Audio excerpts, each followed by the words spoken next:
हाय hello नमस्कार, welcome back to my mini blog. आजच्या दिवसाची सुरुवात थोडीशी लेटच झाली, कारण आज पिल्लूच्या शाळेमध्ये आम्हाला लँटर्न मेकिंगसाठी जायचं होतं, म्हणून सकाळी सकाळी चहा बनवायला ठेवला। चहा घेऊन आम्ही गेलो शाळेत। शाळेत पहा किती सुंदर रांगोळी काढलेली होती आणि पिल्लूच्या हातात जो लँटर्न दिसत आहे तो त्याने बनवलेला आहे।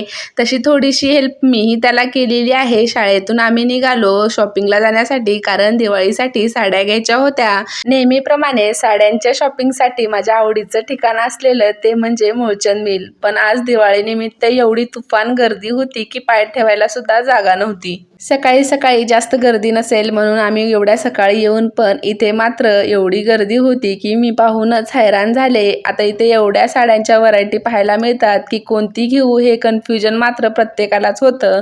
आता जे कोणी पुण्यात राहत असतील व मूळचंद मिलला त्यांनी एखाद्या वेळेस गेलेला असेल तर त्यांना माहितीच असेल की इथे साड्यांच्या किती व्हरायटी पाहायला मिळतात, आणि तेही कमी किमतीत छान क्वालिटीच्या।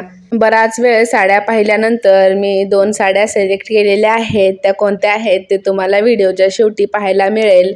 दिवाळीमध्ये या दुकानात एवढी गर्दी असते की ते साड्या पाहायला बसायला सुद्धा जागा नसते। मी अशी उभा साड्या बघितली व 2 साड्या फायनल केल्या। तसा मला एक ड्रेसही घ्यायचा होता, पण गर्दी एवढी होती आणि तिथे दाखवायलाही कोणी नव्हतं, म्हणून मी ड्रेस घ्यायचा कॅन्सल केला। म्हटलं नंतर कधी घेऊ, असंही दिवाळीमध्ये काय ड्रेस घालत नाही। सणासुदीच्या दिवसामध्ये साड्या जास्त घातल्या जातात। शेवटी मूळचंद मिलला बाय बाय केला व घरी आलो, आणि या मी 2 साड्या घेतलेल्या आहेत।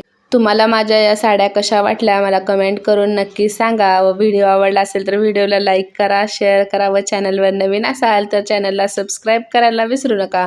भेटूया अशा मस्त एका व्हिडिओसोबत, तोपर्यंत बाय बाय। आणि हो, तुमची दिवाळीची शॉपिंग झाली का नाही हे मला कमेंट करून नक्कीच सांगा।